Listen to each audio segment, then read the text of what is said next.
बस आज थोड़ा और सफाई कर लूं, फिर गुड़िया के लिए दाना खोजने निकलूंगी। कल उसने भूख से सोने से मना कर दिया था। तभी सामने से कालू कौवा और गोरी कौवी आ जाते हैं। हाय राम, फिर से वही फटी पुरानी झोपड़ी ही हो। अरे रानो, कम से कम जंगल की इज्जत का तो ख्याल रखो। तुम्हारा घर देखकर तो चूहे भी शर्मा जाएं। और बदबू देखो इसकी, लगता है बरसों से नहाई नहीं है। जंगल की सबसे गरीब चिड़िया है ये। जिस दिन ये अमीर हो जाएगी उसी दिन पेड़ उल्टा उगेगा। दोनों जोर जोर से हंसते हैं। तुम्हारा घर देखकर तो मेरा बच्चा जग्गू भी डर जाता है। कहता है मम्मी मम्मी भूतनी कहाँ रहती है, और मैं कहती हूँ रानो की झोपड़ी में। और देखो इसकी गुड़िया इतनी दुबली है कि हवा में उड़ जाए। खाना नहीं है इनके पास और ममता का ढूंढ करती रहती है। गरीब हूँ ये बात छुपी नहीं है, लेकिन मैं मेहनत करती हूँ, झूठ नहीं बोलती। और सबसे बड़ी बात, माँ हूँ। माँ कभी हार नहीं मानती। ये माँ का राग फिर से। अब जंगल में ममता बेचकर कोई सोना खरीद लेता है क्या? गुड़िया बेटा चलो अंदर, ज्यादा धूप में रहोगी तो बुखार आ जाएगा।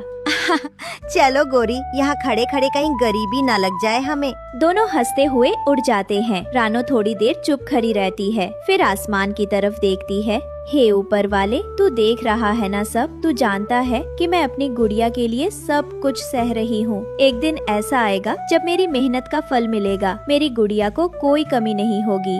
अचानक बादल गरजने लगे, तेज बारिश शुरू हो गई, झोपड़ियाँ टूटने लगी। तेज हवाओं ने जंगल की हर टहनी को हिला दिया और फिर शुरू हुई भयानक बारिश। बूंदे नहीं, मानो आसमान से झरना गिर रहा था। कालू, दरवाजा बंद करो, पानी अंदर घुस रहा है। गोरी, घर की दीवारें हिल रही हैं। लगता है ये झोपड़ी अब ज्यादा देर नहीं टिकेगी। पानी छप्पर से तेजी से टपकने लगता है। जग्गू बेटा कहाँ है? जग्गू को उठाओ जल्दी। घर के कोने में छोटा सा जग्गू कौवा एक कोने में छिपा हुआ था। मम्मी मुझे डर लग रहा है, ये आवाजें क्यों आ रही हैं? गोरी पकड़ो इसे, मैं छत को देखता हूँ। एक जोरदार आवाज होती है, धड़ाम। झोपड़ी का एक हिस्सा गिर जाता है, लेकिन सब कुछ तेजी से बह गया और कालू और गोरी पानी में बह गए। जंगल में अफरा तफरी मच गई। कुछ घंटों की बारिश के बाद जंगल शांत था। एक कोने में टूटी झोपड़ी के मलबे के पास जग्गू कौवा भीगा हुआ, कांपता हुआ घुटनों में सिर छिपाए बैठा था। Mummy papa